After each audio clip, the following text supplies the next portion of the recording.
The story begins with a little girl named Mary, a 7-year-old child who is far smarter than anyone could imagine. She lives in a small town in Florida with her Uncle Frank and their one-eyed cat, Fred. Today is Mary's first day of school, but honestly, she is not happy about it at all. Ever since Mary's mother passed away 6 years ago, Frank has been taking care of her like his own daughter. But there is one thing that makes Mary different from other kids her age. She has never gone to school before. Instead, Frank has been teaching her at home all these years. And to be honest, Mary likes it that way. She does not want to sit in a classroom with other kids. The reason is simple. Mary is much smarter than children her age. Her mind works differently, and because of that, she finds it hard to connect with other kids. Still, Frank believes school is important. He wants Mary to learn how to be around people, make friends, and live a normal life outside the house. Even though Mary clearly does not want to go, she gets on the school bus. At the same time, Frank's neighbor and close friend, Roberta, comes over to talk to him. The moment she sees Mary leaving for school, she starts worrying. She quickly tells Frank that maybe this is a bad idea. Roberta is scared that Mary will not fit in and might struggle in this new place. But Frank tries to stay calm. Deep inside, he is worried too, but he still believes that sending Mary to school is the right choice. He hopes she will slowly enjoy this new experience. But the moment classes begin, things do not go as expected. Mary is completely bored. She sits quietly in class, drawing in her notebook just to pass the time. The lesson feels way too easy for her, and soon, she cannot take it anymore. When the teacher asks the class a simple question like, "What is 2 plus 2?" Mary looks completely tired of it. Seeing this, her teacher, Bonnie, becomes curious. She decides to test the little girl and see what she actually knows. At first, Bonnie asks Mary a few simple math questions, and Mary answers every single one without any trouble. But even after getting everything right, Mary still looks bored. That is when Bonnie decides to challenge her. She suddenly asks, "What is 57 times 135? The whole class becomes quiet. Mary thinks for only a few seconds before calmly giving the correct answer. But Bonnie finds it hard to believe. She thinks there is no way such a young girl could solve a question like that so quickly without even writing anything down. Before the teacher can continue the class, Mary shocks everyone again. She not only gives the exact answer to the math problem, but also tells the square root of the number. Now Bonnie is completely surprised. She quickly grabs a calculator to check the answer, expecting Mary to be wrong. But after checking, she realizes something unbelievable. Mary is right. Again. After the break, the students return to class, and suddenly, the school principal, Mrs. Davis, walks into the room. At that moment, Mary takes her chance. Without wasting any time, she asks Mrs. Davis called her uncle and told him to pick her up from school. The principal looks surprised by Mary's strange request, but she agrees anyway. And only a few minutes later, Frank arrives at the school. As soon as he gets there, Bonnie's co-worker, Carly, starts talking to him. She casually mentions that she often sees him at Ferg's bar almost every Friday night and jokes that she never knew he had a daughter. Meanwhile, Frank and Mary are already heading outside when Bonnie quickly runs after them. Frank tells Mary to sit in the car while he talks. After introducing herself, Bonnie tells Frank that she believes Mary is a very gifted child. According to her, Mary is a math genius. But Frank does not seem surprised at all. He calmly explains that he taught Mary the Trachtenberg method, a way to solve math problems quickly. Then he brushes it off, saying Mary is just a normal little girl. Later that afternoon, Mary joins Frank at work while he repairs boats. Feeling a little guilty about what happened at school, Mary apologizes to her uncle. But instead of getting upset, Frank changes the mood. He asks Mary to bring Fred so they can take the speedboat out and make sure everything is working properly. Before going home, they stop at a quiet beach to watch the sunset together. During this peaceful moment, Mary promises Frank that she will try harder to fit in at school. The next morning, Mary surprises everyone by bringing Fred to class. She proudly introduces her cat to everyone and explains that she found him inside a garbage can with one missing eye. Since that day, she says, they have never been apart. Later, the teacher gives the class some work, and as expected, Mary finishes first without any trouble. Since Bonnie already knew the work would be too easy for her, she gives Mary a special extra exercise made only for her talented student. That same evening, Bonnie becomes curious and decides to search Frank Adler's name online. While searching, she finds something shocking. She learns about the tragic death of Frank's sister, Diane Adler. Diane was a brilliant mathematician who sadly took her own life, leaving behind her daughter, Mary, in Frank's care. Wanting to understand more, Bonnie decides to visit Ferg's bar on Friday night, just like Carly had mentioned. And sure enough, Frank is there, sitting alone with a beer. Bonnie joins him and finally asks the question that has been on her mind. She wants to know the truth about Mary. After a moment, Frank decides to open up. He reveals that 6 years ago, his sister Diane called him and asked him to come over because she wanted to talk. But at the time, Frank was on a date, so it took him a few hours to get there. When he finally arrived, he found something heartbreaking. Little Mary was lying quietly on the couch, while Diane was already dead in the bathroom. Since that day, Frank has carried guilt in his heart, feeling like maybe things could have been different if he had arrived earlier. And ever since then, he has been raising Mary as his own child. Bonnie then asks about Mary's father. Frank explains that he left before Mary was even born. Things got even worse when Diane's mother, Evelyn, abandoned her after finding out about the pregnancy. Frank also reveals something surprising. Even when Mary was very young, she started showing signs that she was not like other kids. It did not take long for him to realize that she was incredibly smart, far beyond normal. The next day at school, Mary notices a model project made by her classmate, Justin. Even though she hates admitting it, she quietly realizes that Justin's project is much better than hers. But before Justin can even reach his seat, an older student sticks out his foot on purpose. Justin falls to the ground, and in seconds, his hard work is completely destroyed. Mary becomes furious. Without even thinking twice, she grabs a book and attacks the boy for what he did. Not long after, Frank gets called to the school office. There, he learns that Mary broke another student's nose. Because of this serious problem, Principal Davis starts thinking about expelling Mary, but instead, she offers something unexpected. She suggests sending Mary to Oaks Academy, a special school made for gifted children, and even offers her a full scholarship. According to the principal, getting Mary into the school would be easy because she personally knows the head of the academy, but Frank immediately says no. He explains that he wants Mary to have a normal childhood. He does not want her growing up feeling even more different than she already does. According to him, Mary already knows she is not like everyone else, and the last thing she needs is a school that keeps reminding her of it. Even though Principal Davis disagrees, she finally lets Mary stay. Still, she admits one thing. Their school may never be able to give Mary the level of learning she truly deserves. Later, when Frank and Mary return home, they are shocked to find a woman waiting outside the house. It turns out to be Evelyn, Frank's mother and Mary's grandmother. After getting a call from Principal Davis and hearing about Mary's incredible talent, Evelyn decided to come visit. She even brings several gifts for Mary. But there is one small problem. Evelyn is allergic to cats, and Fred's presence clearly bothers her. Still, Frank quickly makes one thing clear. Fred is not just a cat. He is Mary's best friend. Before leaving, Evelyn makes plans to have lunch with Frank the next day. At the restaurant, things quickly turn serious. Evelyn tells Frank that the life he has given Mary is far below what she deserves. According to her, Mary needs better education, better opportunities, and a better future. Then she says something shocking. Evelyn wants to take Mary to Massachusetts and raise her there. She even says that if needed, she is ready to go to court and fight for custody. Frank immediately refuses. He reminds Evelyn that Diane never wanted Mary to grow up with her grandmother. No matter what happens, he makes it clear that he will never give up Mary. Hearing this, Evelyn calmly tells him one thing, then call a lawyer. A few days later, both sides met in court. Evelyn's lawyer, Aubrey, argues that Mary is not living in proper conditions. He says Evelyn only wants to give her granddaughter a safe and comfortable life. Because of this, he asks the court to give Evelyn full custody of Mary. But Frank's lawyer, Glenn, fights back. He explains that Diane trusted Frank to raise Mary and wanted him to take care of her daughter. He also says Frank is fully capable of raising his niece. After listening to both sides, the judge makes a decision. Before deciding anything, she asks a social worker, Ms. Dibbins, to check Mary's living conditions. When Roberta finds out that Evelyn suddenly showed up, she becomes furious. She is scared that Mary will be taken away forever and worries that she may never see the little girl again. That night, Mary sleeps over at Roberta's house. The two spend time together singing karaoke and having fun, while Frank heads to the bar. Not long after, Bonnie shows up there too. She wants to make one thing clear. She had nothing to do with Evelyn suddenly appearing.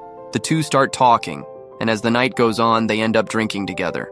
Hours later, both of them are drunk. Eventually, they go back to Frank's house, and Bonnie decides to stay the night. Before sleeping, she nervously asks if there is any chance Mary could suddenly come home. Frank laughs and says there is nothing to worry about because Mary always stays at Roberta's house until noon on Saturdays. But the next morning, things went very wrong. Bonnie wakes up and suddenly realizes she may have made a huge mistake. She walks out of the bathroom and freezes. Standing right there is Mary. The little girl came home early just to pick up one of her DVDs. Completely embarrassed, Bonnie quickly leaves and gets into a cab. After she is gone, Frank tries to talk to Mary. But instead of going well, the conversation turns into an argument. Mary feels upset and runs to her room, feeling guilty for ruining Frank's date. But after calming down, Frank realizes he was too harsh. He goes to Mary, apologizes, and the two finally make peace. Later, Frank checks the mailbox and finds some unexpected news. Because of the court order, Mary has to spend 2 days in Boston with Evelyn. When Mary arrives at her grandmother's house, she notices pictures of her mother everywhere. She is surprised to learn that when Evelyn was younger, she studied in Cambridge, England. Evelyn was also a talented math student once, but after getting married, she gave up her dreams to focus on family life. The next morning, Evelyn takes Mary to a university. There, a famous professor named Dr. Seymour asks one of his students to write a math problem on the board. While writing it, the student notices something strange and says the formula looks wrong, but the professor tells her to write it exactly as it is. Later, Evelyn takes Mary around the university and shows her a wall with the 7 greatest math problems in the world. Among them is the problem Mary's mother, Diane, spent years trying to solve. Only one person had ever solved one of those famous problems, which is why his picture hangs proudly on the wall. Evelyn explains that Diane came very close to solving one of the hardest math questions before she sadly died. Later, inside Dr. Seymour's office, Evelyn asks Mary to solve a difficult equation. Minutes pass, but Mary says nothing. Thinking the question is too hard, Evelyn decides it is time to leave. But on the way home, Mary quietly reveals something surprising. The problem had no answer, because the formula itself was incomplete. Hearing this, Evelyn immediately turned the car around. Back at the office, Mary explains the mistake and finishes the equation perfectly. Dr. Seymour is shocked.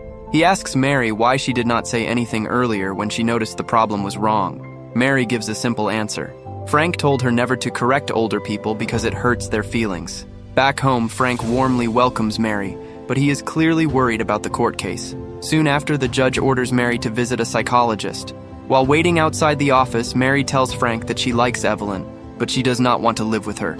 Hearing this, Frank promises her that it will never happen. A few minutes later, Mary goes inside to meet the psychologist, Pat. During their talk, Pat asks her several questions. Mary honestly admits that she does not enjoy spending time with kids her own age, and hearing this starts making the psychologist worried. But things become even worse when Mary casually mentions that every Saturday night, she and Frank sit together and watch UFC fights. A few days later, Frank is called back to court for another hearing. This time, Evelyn's lawyer brings in someone nobody expected to see, Mary's biological father, Bradley Pollard. Everyone is shocked. Since Bradley is Mary's real father, he legally has rights over her. The lawyer reveals that Bradley has already signed papers giving legal guardianship to Evelyn. At first, things start looking really bad for Frank, but then it is Glenn's turn to ask questions. And suddenly, everything changes. Glenn calmly asks Bradley a simple question. When was the last time you saw your daughter? The answer shocks the courtroom. Bradley quietly admits that he has never seen Mary, not even once. He explains that after Diane died, Mary had already been taken away. He claims he tried looking for her, but could never find her. But Glenn is not convinced. He pulls out a notebook and asks Bradley to search for Mary's name online. Then something embarrassing happens. Bradley cannot even remember his own daughter's middle name. The courtroom goes silent. When he finally searches for her, many news stories immediately appear about Diane's death and Mary's location. At that moment, it becomes obvious. Bradley never seriously tried to find Mary. He simply did not care enough. And because of this, the legal papers giving custody to Evelyn become weak and unreliable. But for Mary, this news is heartbreaking. After finding out her real father exists, she feels deeply hurt. She cannot understand one thing. Why did he never come to see her? Why did he never even try? Roberta does her best to comfort Mary, but nothing works. The little girl is completely heartbroken. Wanting to make her feel better, Frank decides to take Mary and Roberta out for a walk. But soon, they realize this is not an ordinary trip. They end up sitting in a hospital maternity waiting room. Confused, Mary asks what they are doing there. Frank simply smiles and tells her she will understand soon. Hours pass. Mary falls asleep on Roberta's lap. Then suddenly, Frank gently wakes her up. He points toward a family nearby. A man walks out of the operating room and happily announces that his wife has just given birth to a baby boy. Everyone immediately starts cheering and celebrating together. Mary watches the moment quietly. Then Frank tells her something beautiful. He says the exact same thing happened on the day she was born. Back then, it was Frank who walked out of the hospital room and shared the good news with the family. In other words, Frank was there for Mary from the very first moment she entered the world. The moment hits Mary deeply. Suddenly, she looks happy again. She even says she wants to stay and watch another family celebrate the birth of their baby. And this time, she happily joins them in celebrating a brand new life. Later, during another court visit, it is finally Frank's turn to answer questions. Evelyn's lawyer starts attacking him immediately. He asks about Frank's job and whether he has health insurance. Since Frank works for himself, he admits that he does not have medical insurance. The lawyer then brings up Frank's past. Before moving to Florida, Frank used to work as a philosophy professor at Boston University. But after Diane died, he gave everything up and moved away to raise Mary. Then the lawyer points out something else. Frank refused a scholarship offer from Oaks Academy, a special school for gifted children. According to him, Frank is making bad choices for Mary's future. But Frank quickly fights back. He explains that Diane never wanted Mary to live the same painful life she had. Diane wanted her daughter to have a real childhood.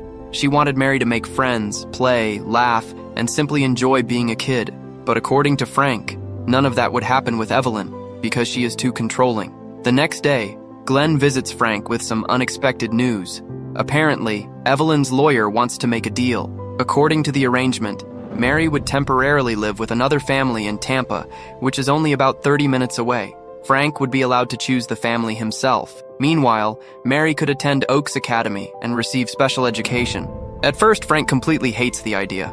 There's no way he wants to send Mary away. But slowly, reality starts hitting him. He realizes he may soon lose custody completely. And if that happens, he might lose Mary forever. So after thinking hard about it, Frank finally changes his mind. He realizes that if he keeps fighting, there is a big chance he could lose Mary forever. So, a few days later, he agrees to a painful deal. He finds a kind family with a good home where Mary can stay safely and be taken care of for the next 5 years. Once she turns 12, she will be old enough to decide who she wants to live with. Until then, both Frank and Evelyn will still be able to visit her. But there is one heartbreaking condition. Mary cannot live with either of them for now. The new family also agrees to take Fred in, making him part of the home too. After the final court hearing, the hardest moment finally comes. Frank has to take Mary to her new house, but the little girl completely breaks down. She begs Frank not to leave her there. She cannot understand why this is happening. Only a few days ago, Frank promised they would never be separated. Now it feels like he broke that promise. As the foster parents try to comfort Mary, Frank quietly walks away. He gets inside his truck with tears in his eyes and a completely broken heart. That evening, Bonnie visits Frank at work. She's worried about him and wants to know how he is feeling. But Frank is angry, mostly at himself. He blames himself for everything and does not even want to talk. A week later, Frank finally gathers the courage to visit Mary. But when he reaches the house, Kevin answers the door. Kevin tells him something painful. Mary does not want to see him. She is still deeply hurt and feels abandoned. Frank asks if he can just speak to her for 5 minutes. But Kevin refuses. He says allowing that would break Mary's trust. Completely heartbroken, Frank goes back home. Luckily, Roberta stays by his side and tries to comfort him. A few more days pass. Then suddenly, something shocking happens. While looking at a pet adoption poster, Bonnie notices a familiar face.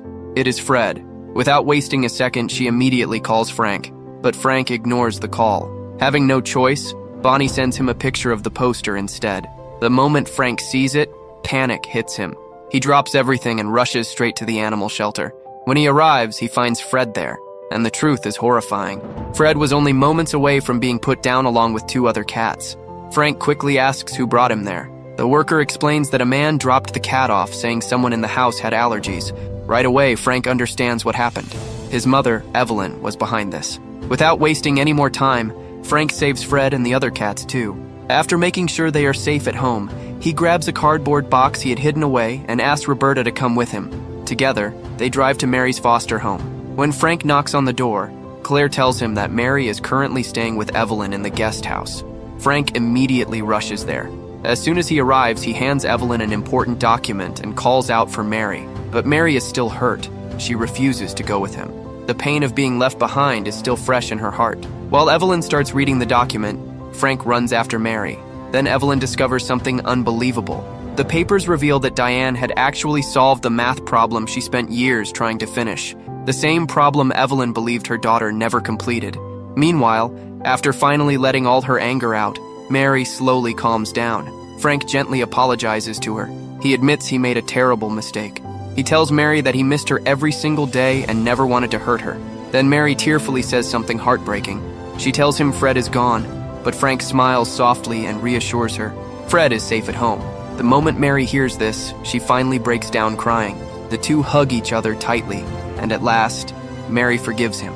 Back at the guest house, Roberta takes Mary outside, while Frank stays behind to speak privately with Evelyn. Evelyn still cannot understand why Diane never published the work she spent years completing. Then Frank finally reveals the truth. Before Diane died, she gave him instructions. She wanted her research to stay hidden and only be published after Evelyn's death. Hearing this completely shocks Evelyn. Frank then makes a deal. In exchange for giving Mary back, Evelyn can publish Diane's work and finally give her daughter the recognition she deserves. Slowly, Evelyn realizes how much pain Diane carried because of her. In the end, she accepts the deal. And finally, Mary is allowed to return to Frank. Months later, life becomes peaceful again. Mary moves back in with her uncle. She continues studying at the gifted school and keeps improving her amazing talent. But Frank still wants her to enjoy being a normal kid too. So every afternoon after lunch, he picks her up from the gifted school and takes her to regular school. There, Mary spends time with friends, plays around, and finally gets to enjoy the childhood her mother always wanted for her. And that is where the movie comes to an emotional end. A story that reminds us that sometimes love and family matter much more than talent or success.